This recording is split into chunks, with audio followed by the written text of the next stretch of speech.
Welcome to the channel. We're pulling some heads today. I have some 7.62 by 54Rs, a ladder test that unfortunately the gun is gone.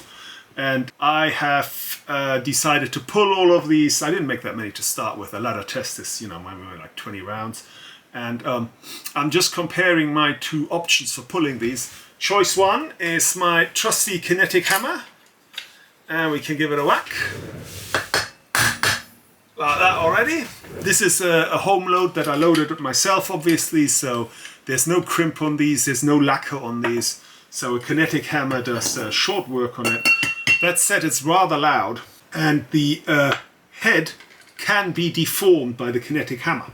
So let's do that one more time. In goes the round goes in the Kinetic hammer. We twist that on, that has to be tight. And then we give it a whack on something hard. Like so. Everything comes apart. Powder runs out. We can take the case out, and then comes all the powder, and out comes the head. Here it is. The front still looks pretty good. That can get mushed from time to time. I have actually added some tissue paper into the front of the Kinetic hammer so that it doesn't mush the tops of the heads that I pull.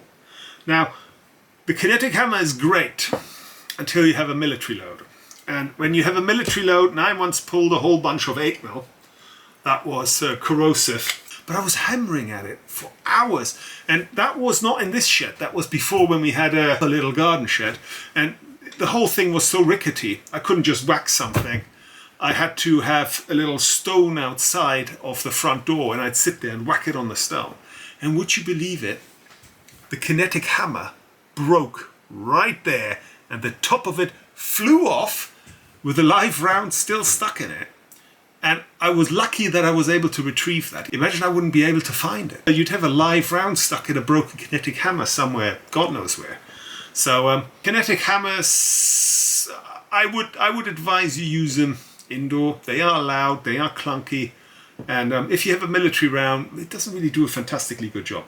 The other issue with the Kinetic hammer, of course, is that you really shouldn't use it on rimfire ammunition, because as you hit it, you effectively putting all the weight of the bullet onto the little primer that sits in the rear of the rimfire, hence the name rimfire. The fear is that it could go off in your Kinetic hammer, and I don't know, they'll probably shatter this stuff and you'd have bits flying everywhere.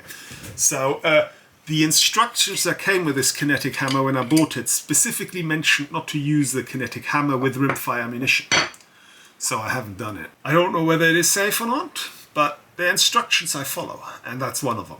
So if you want to pull one of these, let me reposition you.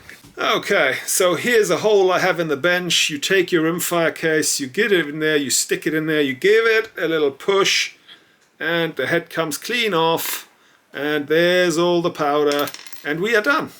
And that's how you inert a rimfire. And I mean, yes, we've ruined the head. I don't think this head is really salvageable.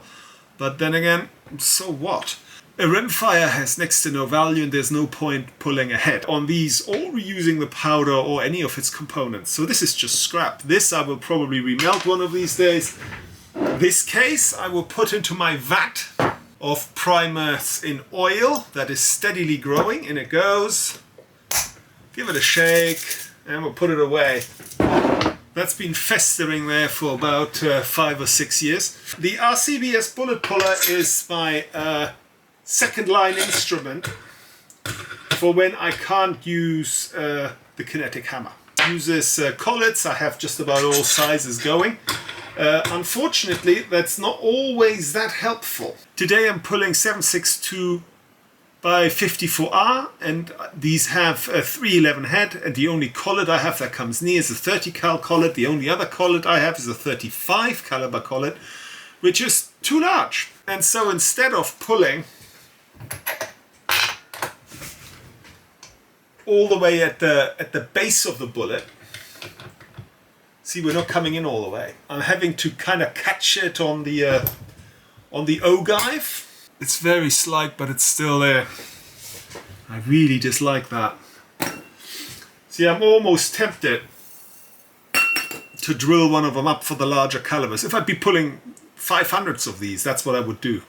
I'd actually increase the diameter to like 311 from 30 cal, but okay. So that's basically the limitation of the collet puller. The collets that you do have, and I have to say, RCBS, you people are stingy. Look at it. It's a collet puller without collets. I mean, you have to buy them individually. Oh, come on. That said, it is quite good. See, I have a 20 cal here. I have a 25. What else have we got? What are you? 40. I don't think I've ever used that. 45. 50. I've pulled a 50 BMG with this, but a sporter round, not a military one. I think if you have a fully crimped 50 BMG, I think you'd be in a... I don't know what you use to pull that. Home load ammunition 50 cal, I have pulled with this set. So I like the RCBS set for when you have quantity and when you have military rounds, and if you get a collet that fits the caliber that you're pulling. So if this was a 308 military round, heavy crimp, lacquered in place, this thing would make short work of it, and it'd do it without damaging the head. And with a kinetic hammer, you'd be whacking at it for at least a dozen attempts to try and get the head to shift.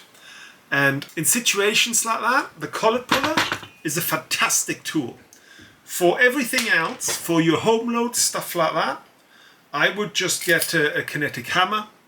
And if you need to inert rimfire, you just bend it on the bench using your thumb, you know. And that's about it. So I hope you enjoyed the video, and I will see you next time. Bye bye.